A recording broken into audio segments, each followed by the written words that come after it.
locally, such as Boys and Girls Clubs and different things that can be done to work with students that show early warning signs with those that may be going to drop out of high school. So some things that are in place now is mentorship. They have Big Brother, Big Sister program, different things like Campaign for Schools. There's a child and mentorship program that they have that is actually in the schools, where there are people that are in the community that come out to actually mentor the students, and they come to the school that the students attend. And that's really good because it's a safe environment. It's very friendly. The students know the environment. You don't have to worry about different things that may go on if they're at an off-location site. And some early warning signs that we found was truancy. And there was talk about a joint task force where there needs to be something that addresses how the school system is actually set up, because we have a lot of different schooling that the students go through, such as middle school, then they have the junior high school, then they have high school. So that's a lot to go through. And there was talk about splitting it, where you go from kindergarten or from pre-K to 6th grade and then 7th grade to throughout high school, which is a little bit better because you have the whole 2-school district thing going on. And they said to look at consolidation because there's so many different school groups, and maybe we can look at the community-wide districts in Decatur, how it is here as a unit, and maybe think about changing that.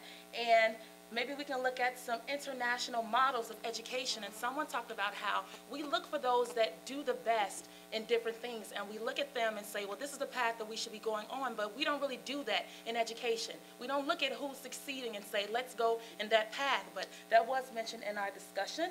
And also, charter schools in LA and how they are broken up. So just really looking at consolidating how many school patterns that we have, such as K through 6, like I mentioned before, and 7 through 12. Also thought about an early childhood model, and we were saying how there are warning signs from birth. It's not that you look up and say, well, I think that my child is really not really engaged in school, but if we take them from birth and get them really motivated about education and about learning, then that will really help them to not fail when it comes to them going to high school or just dropping out during grammar school. And we were thinking about reconsidering the structure of the education system, and just really what's needed is that there has been a great decline in critical thinking. And someone mentioned from our group that they are a teacher, but they don't feel that they're able to actually teach the students.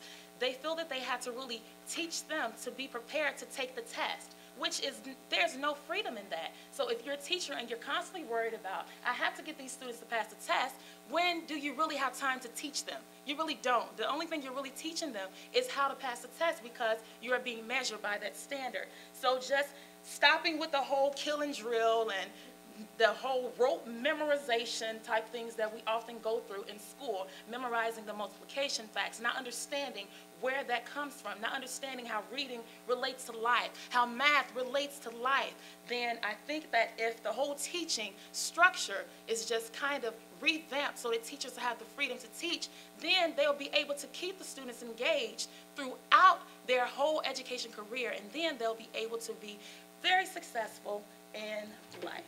And lastly, we just recapped with just knowing that it starts at home, and we have to understand that so that we can get everyone involved.